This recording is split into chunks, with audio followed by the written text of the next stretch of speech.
Hi everybody, real estate attorney Robert Noggle here with another one in a series of videos about 1031 tax deferred exchanges, the biggest benefit in the tax code for real estate investors. With a 1031 exchange, you can defer capital gains taxes, depreciation recapture taxes, you can leverage those deferred taxes into bigger, better, more profitable properties, and last of all, you can adjust your real estate portfolio to suit your current needs and geographic needs. So 1031 exchanges are also known as like-kind exchanges. So what does like-kind mean? It's a common misconception and has been since 1921 when exchanges were introduced into the tax code that it's a swap. An exchange is a swap. I have a rental property, I have to find someone with a rental property, and then I can exchange. Identical for identical. This has not been the case for many, many years. Like-kind property is required for an exchange. What is like-kind? Like-kind means that any investment or business property can be exchanged for any other business and investment property. All such properties are like-kind. Let me give you a couple of examples. I have a portfolio of 10 single-family rentals. I'm at the point, it was a nice way to start my real estate investing career, but I would like to step it up, relieve myself of the management burdens, and get into a commercial property such as a strip mall. I can actually exchange those rental properties for a commercial property, and that is like-kind property. Let me give you some other examples.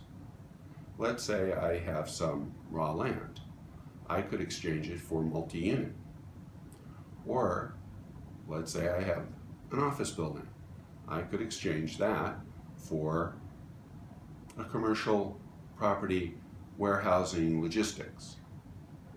Those are all like-kind.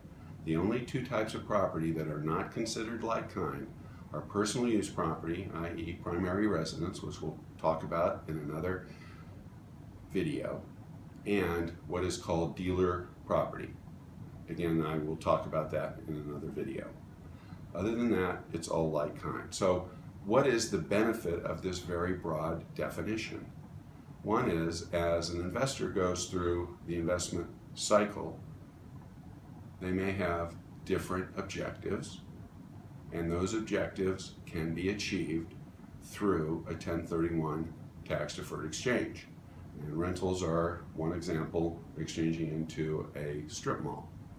Another is geographic flexibility, because exchanging can start in any state with the sale of a property, and the replacement property, the new property, can be acquired in any other state.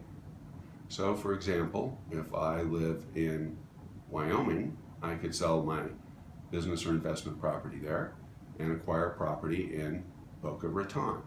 And although I refer to property singularly, it does include multiple properties, as we've discussed. So geographic flexibility is huge. Sometimes investors want to go to the next sweet spot. All real estate is local, as we know, and some places have better appreciation than others and better markets for certain categories of investment property.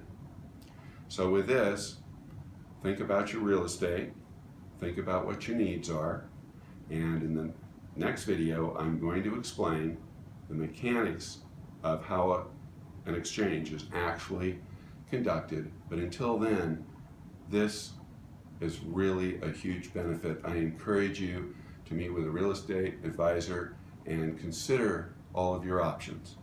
Until then, thanks for watching.